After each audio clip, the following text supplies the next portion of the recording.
GNN news కి స్వాగతం. Bulletin లో ముందుగా హెడ్లైన్స్. నాంపల్లిలోని బీజేపీ రాష్ట్ర కార్యాలయంలో ఎమ్మెల్యే మీడియాతో మాట్లాడారు.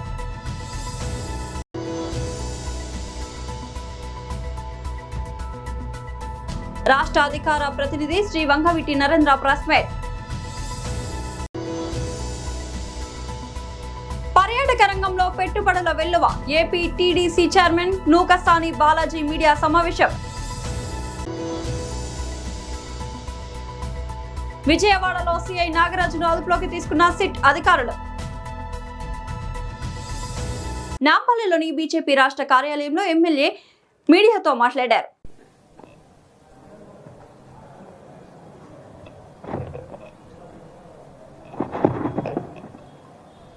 మొదటగా మా పార్టీ సీనియర్ నాయకురాలు ప్యానలిస్ట్ సుభాషిణి గారు, అదేవిధంగా పార్టీ అధికార ప్రతినిధి డాక్టర్ సోలంకి శ్రీనివాస్ గారు, అందరికీ కూడా నమస్కారాలు తెలియజేస్తూ, నేను భారతీయ జనతా పార్టీలో చేరిన తర్వాత పార్టీ పనిచేసే విధానము, ప్రజల్లో భారతీయ జనతా పార్టీ పైన ప్రజలకు ఉన్నటువంటి ఆదరణ, అదేవిధంగా అధికార పార్టీ పైన ఉన్నటువంటి వ్యతిరేకత, అదే మాదిరిగా బీఆర్ఎస్ పార్టీని ప్రజలు మర్చిపోతున్నటువంటి విధానానిపైనే దృష్టి కేంద్రీకరించి అర్థం చేసుకునేటువంటి ప్రయత్నం చేస్తా ఉన్నాం.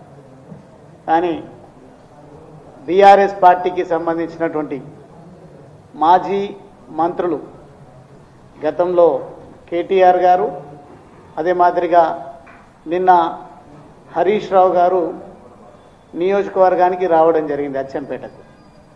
వారు వచ్చిన పర్పస్ ఏమో ఎస్ఐఆర్ పైన అవగాహన సదస్సు అని సంథింగ్ ఏదో చెప్తూ రావడం జరిగింది.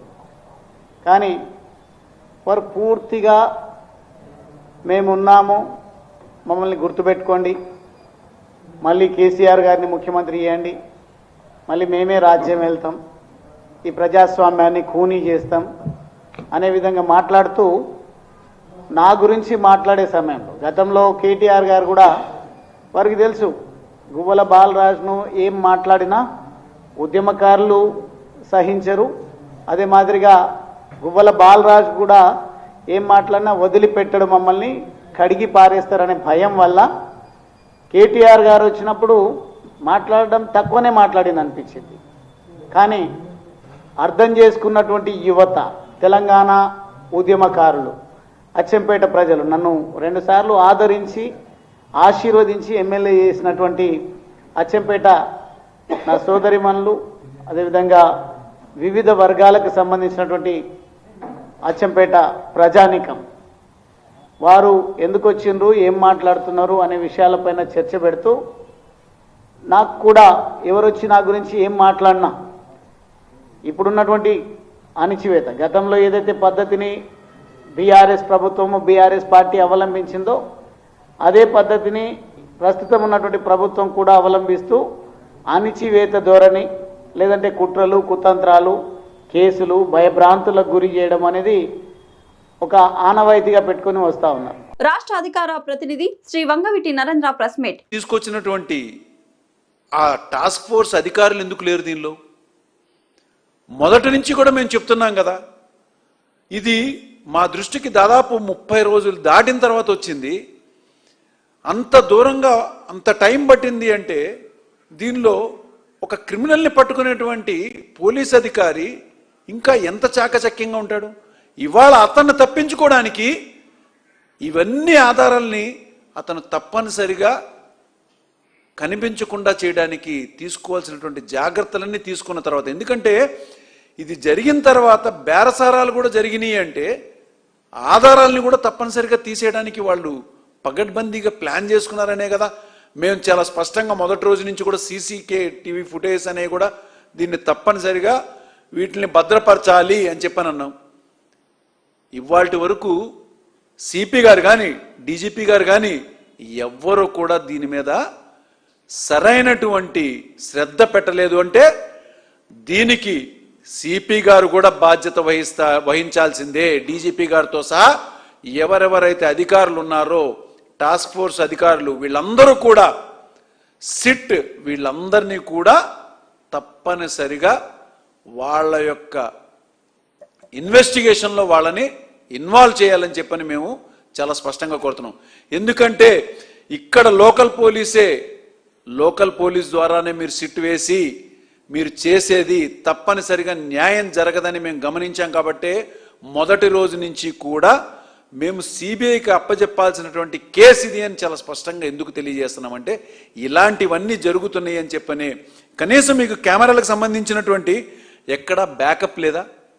దాన్ని అన్నింటిని భద్రపరచాల్సినటువంటి అవసరం లేదా సిపి గారు వాళ్ళకి? ఏం జరుగుతుంది ఇక్కడ? ఎక్కడా కూడా బ్యాకప్ లేదు, కనీసం అరెస్ట్ మేమో లేదు, స్టేషన్ సంబంధించిన డైరీ లేవు. ఆ ముద్దాయిని తీసుకొచ్చినటువంటి అతన్ని హాస్పిటల్కి తీసుకెళ్ళి టెస్టులు చేయించాలి, ఆ మెడికల్ రిపోర్ట్స్ లేవు, ఏవీ లేవు. మరి ఇప్పుడు నేను చెప్పినటువంటిది ఎలా అయితే సీసీటీవీ ఫుటేజెస్ని అన్నిటిని కూడా డిలీట్ చేయడానికి వాళ్ళ కానిస్టేబుల్స్ ఎవరైతే ఆ వెంకట్ అన్న అతన్ని ఇబ్బందులు పెట్టారో ఇవన్నీ కూడా చూస్తుంటే ఇది లోకల్గా ఎక్కడా కూడా ఏ పోలీసు సిట్ ఇన్వాల్వ్ అయ్యి దీనికి ఈ కేసుకి న్యాయం జరగదు. ఒక వ్యక్తిని చంపటం అనేది ఒక ఎంత పెద్ద క్రైమ్ అంటే దాన్ని మించినటువంటి క్రైము సాక్ష్యాధారాల్ని మాయం చేయటం. పర్యాటక రంగంలో పెట్టుబడుల వెలువ AP TDC chairman Nukasani Balaji media సమావేశం. Good morning, this is doctor Nukasani Balaji, Telugu Desam party జాతీయ ఉపాధ్యక్షులు మరియు Andhra Pradesh tourism development corporation chairman. ఈరోజు ప్రధానంగా ఆంధ్రప్రదేశ్లో కూటమి ప్రభుత్వం అధికారంలోకి వచ్చిన ఈ 2 సంవత్సరాల్లో గౌరవ ముఖ్యమంత్రి నారా చంద్రబాబు నాయుడు గారు ఈ రాష్ట్ర ముఖ్యమంత్రిగా, కూటమి నాయకులుగా ఏదైతే గౌరవ ముఖ్యమంత్రి చంద్రబాబు నాయుడు గారికి రాష్ట్ర అభివృద్ధి అంటే సంక్షేమంతో పాటు, ప్రాజెక్టులతో పాటు, పరిశ్రమలతో పాటు ప్రజలకు సంతోషదాయకమైనటువంటి వాతావరణాన్ని ఇవ్వాలి. ప్రజలు తమకి వీకెండ్లో కానీ లేదా మంత్ ఎండింగ్లో కానీ లేదా సెలవు రోజుల్లో కుటుంబ సమేతంగా వెళ్ళి ఎక్కడైనా సేద తీరే విధంగా, ఆహ్లాదకరమైనటువంటి అనుభూతిని పొందే విధంగా, ప్రజలకి నిత్యం కష్టాలు చేసుకొని, పనులు చేసుకొని, ఏదో శారీరక శ్రమ చేసుకొని కానీ, ఉద్యోగం చేసుకొని కానీ, ఎవరైనా కానీ ఒక సంతోషకరమైన వాతావరణాన్ని ఎంజాయ్ చేయటానికి, ఆహ్లాదకరమైనటువంటి వాతావరణం కల్పించాలన్న సదుద్దేశంతో ఆయన టూరిజంని ప్రమోట్ చేయటం జరిగింది. అందుకు ఈ రాష్ట్రంలో పెట్టుబడిదారులు ముందుకు వచ్చేదానికి, టూరిజం మీద ఇన్వెస్ట్ చేయటానికి ఓ టూరిజం పాలసీని కూడా 2024 సెప్టెంబర్ 27 తేదీన తీసుకురావడం జరిగింది. దాని ద్వారా ఇవాళ టూరిజంలో ఎంతోమంది ఔత్సాహికులు ఇన్వెస్ట్ చేయడానికి టూరిజంలో ముందుకు రావటం, దాని ద్వారా వైజాగ్లో జరిగినటువంటి కాన్ఫెడరేషన్ ఆఫ్ ఇండియన్ ఇండస్ట్రీ సమ్మిట్లో 19,400 కోట్ల రూపాయలకి పెట్టుబడులు పెట్టేదానికి ఒక MOUలు చేసుకోవడం జరిగింది. దాంతోపాటు ఇవాళ ఈ 19,400 కోట్ల రూపాయల పెట్టుబడులు తద్వారా 91,962 మందికి ఎంప్లాయ్మెంట్ జనరేషన్ అయ్యేటువంటి కార్యక్రమం. మరి దానిలో భాగంగా వాళ్ళ రాష్ట్రంలో ఏదైతే మనం 19,400 కోట్ల రూపాయలు MOUలు చూసుకున్నామో, 91,962 మందికి ఎంప్లాయ్మెంట్ జనరేషన్ అవుతుంది అనుకున్నాము. దానిలో ఇవాళ 65 ప్రాజెక్టులకి మొత్తంలో 19,400 కోట్లకు గాను 40 ప్రాజెక్టులకు DPRలు సబ్మిట్ చేసి ఉన్నారు. 18 projects already approved by the SIB state investment promotion board ద్వారా 18 ప్రాజెక్టులు అనుమతులు మంజూరు చేయడం జరిగింది. విజయవాడలో సంచలనం సృష్టించిన గాదె సాయి కృష్ణ అదృశ్యం కేసులో కీలక పరిణామం చోటు చేసుకుంది. ఈ కేసులో ఆరోపణలు ఎదుర్కొంటూ సస్పెన్షన్ కు గురైన కృష్ణలంక సిఐ నాగరాజును ప్రత్యేక దర్యాప్తు బృందం సిట్ అధికారులు మంగళవారం అదుపులోకి తీసుకున్నారు. విజయవాడలోని అజిత్ సింగ్ నగర్ లో ఉన్న ఆయన నివాసానికి చేరుకున్న సిట్ అధికారులు విచారణ నిమిత్తం నాగరాజును కస్టడీలోకి తీసుకున్నారు. ఈ విషయం తెలుసుకున్న నాగరాజు మద్దతుదారులు, అనుచరులు ఆయన ఇంటి వద్దకు పెద్ద సంఖ్యలో చేరుకున్నారు. సిట్ అధికారులు నాగరాజును తమ వాహనంలో కార్యాలయానికి తరలించే ప్రయత్నం చేయగా వారు అడ్డుకునేందుకు యత్నించారు. పోలీసులకు మద్దతుగా నినాదాలు చేయడంతో అక్కడ స్వల్ప ఉద్రిక్త వాతావరణం నెలకొంది. దీంతో ఎలాంటి అవాంఛనీయ ఘటనలు జరగకుండా పోలీసులు భారీ బందోబస్తు ఏర్పాటు చేశారు. ప్రస్తుతం సిఐ నాగరాజు మద్దతుదారులు విజయవాడలో కమాండ్ అండ్ కంట్రోల్ సెంటర్ ఎదుట బైఠాయించి నినాదాలు చేస్తున్నారు. గాదె సాయి కృష్ణను మే 9వ తేదీన సిఐ నాగరాజు బృందం అదుపులోకి తీసుకుందని, అప్పటి నుంచి అతను కనిపించకుండా పోయాడని కుటుంబ సభ్యులు ఆరోపిస్తున్న విషయం తెలిసిందే. కస్టడీలో చిత్రహింసల వల్లే సాయి కృష్ణ మృతి చెందాడని, మృతదేహాన్ని కూడా మాయం చేశారని వారు తీవ్ర ఆరోపణలు చేశారు. ఈ కేసు రాజకీయంగానూ దుమారం రేపడంతో ప్రభుత్వం సిట్ విచారణకు ఆదేశించింది. ఈ దర్యాప్తులో భాగంగానే సిట్ అధికారులు తాజాగా నాగరాజును అదుపులోకి తీసుకుని విచారణ చేపట్టారు. ముషీరాబాద్ లోని కవాడిగూడలోని కేజీకే విద్యాభవన్ కేంబ్రిడ్జ్ స్కూల్ యాజమాన్యాలు తల్లిదండ్రులను తమ వద్ద విక్రయించే పుస్తకాలు, నోట్బుక్లు, యూనిఫామ్లనే కొనుగోలు చేయాలని బలవంతం చేస్తున్నాయని ఆరోపిస్తూ ధర్మ సమాజ్ పార్టీ ముషీరాబాద్ నియోజకవర్గ అధ్యక్షుడు గుడపర్తి సంతోష్ ఆధ్వర్యంలో విద్యాశాఖ డిప్యూటీ ఈవోకు ఫిర్యాదు చేశారు. ఈ సందర్భంగా సంతోష్ మాట్లాడుతూ మార్కెట్లో తక్కువ ధరలకు లభించే విద్యా సామగ్రిని పాఠశాలల వద్దే అధిక ధరలకు కొనుగోలు చేయాలని ఒత్తిడి చేయడం వల్ల తల్లిదండ్రులు తీవ్ర ఆర్థిక భారం ఎదుర్కొంటున్నారని అన్నారు. ఇప్పటికే భారీ ఫీజులు వసూలు చేస్తున్నప్పటికీ పాఠశాలల్లో సరైన తరగతి గదులు, పరిశుభ్రమైన మరుగుదొడ్లు, ఫైర్ సేఫ్టీ వంటి కనీస మౌలిక సదుపాయాలు లేకపోవడం ఆందోళనకరమని పేర్కొన్నారు. విద్యను వ్యాపారంగా మార్చి తల్లిదండ్రులను దోపిడీ చేస్తున్న పాఠశాలలపై విద్యాశాఖ అధికారులు వెంటనే విచారణ జరిపి కఠిన చర్యలు తీసుకోవాలని, విద్యార్థుల భద్రతకు అవసరమైన అన్ని సౌకర్యాలు కల్పించేలా చర్యలు చేపట్టాలని ధర్మ సమాజ్ పార్టీ డిమాండ్ చేసింది. తల్లిదండ్రులకు న్యాయం చేయాలని విద్యాశాఖను కోరింది.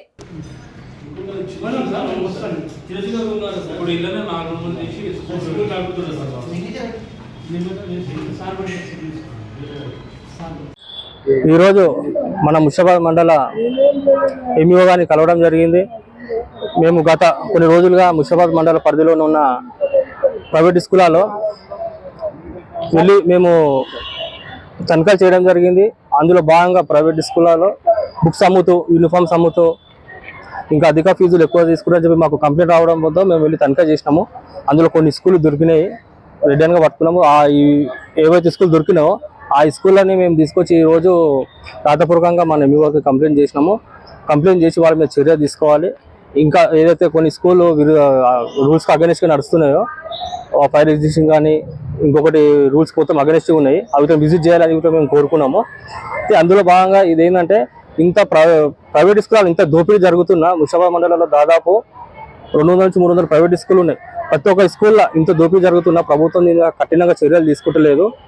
గవర్నమెంట్ విద్యాశాఖ మంత్రి పదవి దగ్గర పెట్టుకోవడం ఇట్లా మళ్ళీ ఈ ప్రభుత్వ పాఠశాలని బంద్ ఏవైతే నడుస్తున్నాయో అవి బంద్ చేసి ప్రైవేట్ పాఠశాలలకు ఎక్కువ అనుమతులు ఇస్తుండ్రు. అంటే మన ప్రజల ఓట్లతో గెలిచిన ఈ ప్రభుత్వాలు వాళ్ళ అవసరాలు తీర్చాలి, కానీ ఇక్కడ ఈ ప్రభుత్వాలు ప్రజల ఓట్లతో గెలిచి వాళ్ళు ఏదైతే సంపాదన వాళ్ళు కష్టపడి సంపాదిస్తారో అన్ని ప్రైవేట్ పరంగా వాళ్ళు అధిక ఫీజులు, బుక్స్ ఇవన్నీ దోచుకోవడం జరుగుతుంది. సంగారెడ్డి జిల్లా ఆమీన్పూర్ డివిజన్ పరిధిలోని రాఘవేంద్ర నగర్, జయలక్ష్మి నగర్ కాలనీలో రాత్రి కురిసిన భారీ వర్షానికి పలు అపార్ట్మెంట్లు నీట మునిగాయి. ఒక అపార్ట్మెంట్ ప్రహారీ గోడ కూలిపోవడంతో భారీగా వర్షపు నీరు సెల్లార్లోకి చేరి వాహనాలు మునిగిపోయాయి.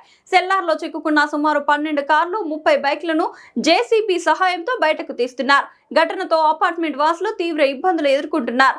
విషయం తెలిసిన ఇప్పటివరకు ఏ ఒక్క అధికారి కూడా ఘటనా స్థలికి రాలేదని స్థానికులు ఆరోపిస్తున్నారు. వెంటనే సహాయక చర్యలు చేపట్టి సమస్యకు శాశ్వత పరిష్కారం చూపాలని వారు డిమాండ్ చేస్తున్నారు.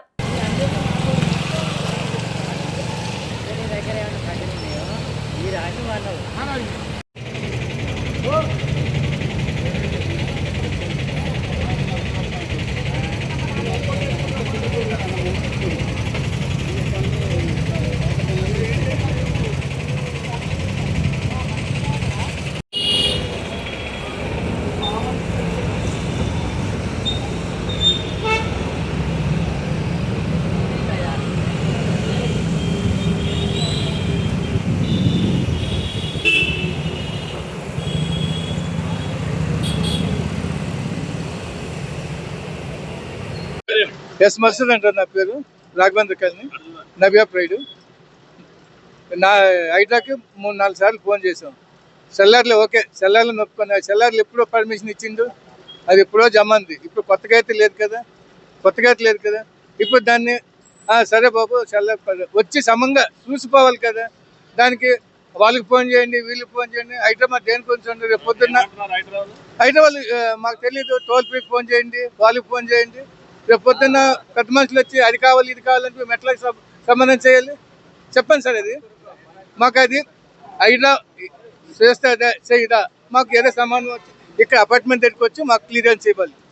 లేదా ఇక్కడ ఎవడు వచ్చినా మాకు మెయిన్ ఈ అపార్ట్మెంట్ పరిస్థితి, పిల్లలు వాళ్ళు సాయి లేదు, మేము పెద్దలు ఏదో ఆకలి తట్టుకోం, పిల్లల సంగతి ఏంటి పరిస్థితి అంటే ప్రాణాలు పోతే హైడ్రా మాకు సంబంధం మీరు చేతులు లేపుకొని పోతారా? ఇది పరిస్థితి. మా పరిస్థితి ఏదో మాకు మాకు మధ్యాహ్నం సాయంత్రం లోపు మాకు ఏదో చేయాలి. సాల్వ్ చేయకపోతే తర్వాత మేము ఏం చేయాలో అది చేసుకుంటాం. నా పేరు హరిగోపాల్ అండి. నేను నవ్య ప్రైడ్ అపార్ట్మెంట్ నివాసిని అండి. So Navya pride apartment opposite Ameenpur house of spirit అండి, రాఘవేంద్ర కాలనీ, బీరంగూడ. ఇక్కడ నిన్న రాత్రి హెవీ రెయిన్స్ తోటి ఆ పక్కన ఉన్న స్పేస్ మొత్తం వాటర్ తోటి నిండిపోవడంతో అక్కడ కాంపౌండ్ వాళ్ళు ఇరిగిపోయి మొత్తం వాటర్ అంతా సెల్లార్ లోపలికి వచ్చాయి. దాంతో ఉన్న వెహికల్స్ అన్ని, మా అపార్ట్మెంట్ మొత్తం వెహికల్స్ కానీ మొత్తం అంతా డ్యామేజ్ అయింది. లోపల జనరేటర్ కానీ లిఫ్ట్ కానీ అన్నీ డ్యామేజ్ అయినాయి. అండ్ పైకి కిందికి రావడానికి కూడా వీఆర్ నాట్ ఏబుల్ టు, అంటే మొత్తం అసలు కంప్లీట్గా బ్లాక్ అయిపోయింది. మేము బయటికి రావాలన్నా కానీ సో ఏదో విధంగా ఈ షాప్ వల్ల రిక్వెస్ట్ చేసుకొని బయటికి రావడం జరిగింది. మార్నింగ్ నుంచి ఇక్కడ అసలు ఎటువంటి ఎర్లీ మార్నింగ్ టైంలో అయ్యింది కాబట్టి సహాయం లేకుండా జరిగింది. దాని తర్వాత మేము మున్సిపాలిటీ వాళ్ళకి ఫోన్ చేస్తే ఎమర్జెన్సీ రెస్క్యూ ఒక టీం వచ్చింది. వాళ్ళు ట్రై చేస్తున్నారు వాటర్ ఎవాక్యుయేట్ చేయడానికి. మేము కూడా ఇంకా ప్రైవేట్గా వెహికల్స్ పిలుచుకొని వచ్చి దాన్ని కూడా ప్రయత్నం చేస్తున్నాము. ఇప్పటికీ 3.5-4 hours అవుతుంది. ఇంకా వెహికల్ వాటర్ అనేది ఎవాక్యుయేటే కాలేదు. ఇంకా చాలా వాటర్ వస్తూనే ఉన్నాయి. సో మా రిక్వెస్ట్ ఏంటంటే ఈ రాఘవేంద్ర కాలనీ నుంచి వాటర్ ఏదైతే వచ్చినాయో అవన్నీ వచ్చేసి ఇక్కడ ఓపెన్ ప్లాట్లకు రావడం జరిగింది. యాక్చువల్గా అక్కడ ముందు మనకు కాలనీ ఎంట్రన్స్లో నాలా ఉండే, ఇప్పుడు ఆ నాలా కూడా లేదు. ఇది ఎప్పుడైతే డ్రైనేజ్ సిస్టమ్ ఇక్కడ రోడ్ వేసే ముందు వాళ్ళు పెట్టారో ఆ టైంలోనే మొత్తం అంతా నాలా అంతా తీసేసి మొత్తం అంతా డ్రైనేజ్ సిస్టమ్ అన్నీ చేశారు. సో చాలా ఇబ్బందికరంగా ఉంది. వెహికల్స్ అన్ని మొత్తం చాలా డ్యామేజ్ అయింది. ఇక్కడ లాస్ ప్రైవేట్గా చూసినా మొత్తం గ్రూప్ అపార్ట్మెంట్గా చూసినా కానీ చాలా డ్యామేజ్ ఉన్నాయి. ఎందుకంటే మొత్తం 12 to 14 కార్స్ ఉన్నాయి, 15 to 18 2-wheelers ఉన్నాయండి. అన్ని మొత్తం వాటర్లో సింక్ అయ్యి ఉన్నాయండి. ప్రధాన సమస్య వచ్చేసి ఏంటంటే వాటర్ కాలనీ నుంచి రావడంతో ఇక్కడికి డ్రైనేజ్ సిస్టమ్ నాలా అనేది ఇంపార్టెంట్ అండి. అది చేయాలి, అది క్లియర్ చేసి మాకు సొల్యూషన్ చేయాలి పర్మనెంట్గా. ఇది 1-2 రోజులు కాదు కదా, ఎవ్రీ ఇయర్ ఇట్లాంటివి వస్తున్నాయి. దిస్ ద ఫస్ట్ టైం మా అపార్ట్మెంట్ ఇన్ని రోజుల నుంచి తట్టుకుంది, ఇవాళ చాలా డిజాస్టర్కి వచ్చింది. ఇన్ని రోజుల నుంచి మాకు మార్నింగ్ నుంచి కాల్ చేసాము, అన్ని చేసాము. సో మనకు ప్రాపర్గా రెస్పాండ్ అయితే కాలేరు. మల్కాజ్గిరి రాబోయే ఎన్నికల్లో బీజేపీ స్పష్టమైన మెజారిటీతో అధికారంలోకి వస్తుందని బీజేపీ తెలంగాణ రాష్ట్ర అధ్యక్షుడు ఎన్ రామచంద్రరావు అన్నారు. ఓటర్ల జాబితా సవరణ ఎస్ఐఆర్ ప్రక్రియపై కాంగ్రెస్ బీఆర్ఎస్ పార్టీలు ప్రజలను తప్పుదోవ పట్టిస్తున్నాయని ఆరోపించారు. ఈ ప్రక్రియలో చనిపోయిన వారి, ఇతర ప్రాంతాలకు మారిన వారి పేర్లు మాత్రమే తొలగిస్తారని, నిజమైన ఓటర్లకు ఎలాంటి ఇబ్బంది ఉండదన్నారు. మహేశ్వరం నియోజకవర్గంలోని దొంగ ఓట్లపై ఎన్నికల సంఘానికి ఫిర్యాదు చేసినట్లు తెలిపారు. బీజేపీని అడ్డుకునేందుకే కాంగ్రెస్ బీఆర్ఎస్ పార్టీలు కలిసి పనిచేస్తున్నాయని ఆరోపించారు. మల్కాజ్గిరిలో నిర్వహించిన కార్యక్రమంలో మల్కాజ్గిరి ఎంపీ ఈటెల రాజేందర్తో పాటు పార్టీ రాష్ట్ర నాయకులు, మాజీ కార్పొరేటర్లు, కార్యకర్తలు పెద్ద సంఖ్యలో పాల్గొన్నారు.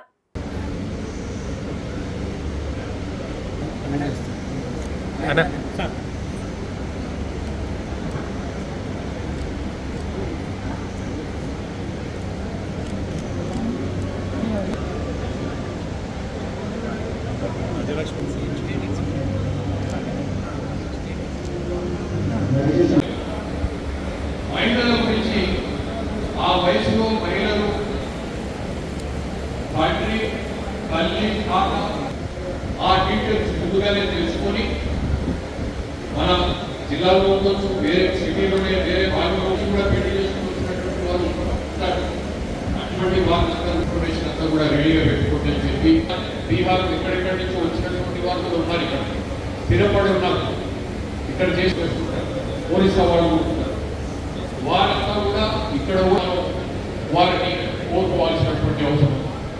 ఈరోజు గతం वो गाड़ी का स्केल मेरे हाथ में है. ఈ మధ్య జూబ్లీ సెలక్షన్ మనల్ని దెబ్బతీయాలని ఆలోచన చేసేటువంటి పార్టీలు ఈ నజకారుల పాలన కనుక ఎవరిని రానియకుండా రకాల పాలన రాకుండా ఎస్ఐఆర్ కార్యక్రమాలు జరిగేటువంటివి చాలా స్పష్ట జరిగేటువంటి వరకు దయచేసి ఇక్కడే ఉండండి. అయితే ఇంకొక అంటే ఇతర జిల్లాలో ఉన్నటువంటి వారు కూడా డూప్లికేట్ మనం ప్రత్యేకంగా అధికారులకు వారి పేరు తొలగించాలి. అంతేకాకుండా వారి పేరు ఎక్కడ ఉండాలని ఎక్కడ ఉండాలనుకుంటే దాని ప్రకారంగా చేయాలి. వారికి వారికి ఇన్స్ట్రక్షన్స్ ఇస్తున్నారు. కొన్ని ఎన్నికల సంఘం చెప్పింది కాదని చేస్తే రాష్ట్ర పార్టీ వార్త ఉంటుంది.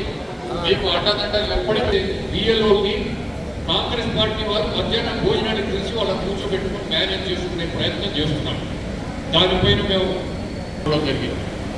రంగారెడ్డి జిల్లాలో నేను ఆల్ పార్టీ మీటింగ్ వచ్చిన తర్వాత మీరు ఏదైనా పొరపాట్లు చేస్తే మీ ఉద్యోగాలు ఉండవు, ఈ వారి వెంట పడతాం, సరిగ్గా చేసేటట్టుగా మేము ఇటువంటి విధంగా పెద్ద స్థాయిలో ఈరోజు వారు చెప్పినటువంటి మాటలు వాగ్దానాలు నిలబెట్టుకోకుండా పోయి ఇవన్నీ కూడా ఉన్నటువంటి నేపథ్యంలో బులెటిన్ ముగించే ముందు హెడ్లైన్స్ మరోసారి. నాపల్లిలోని బీజేపీ రాష్ట్ర కార్యాలయంలో ఎమ్మెల్యే మీడియాతో మాట్లాడారు.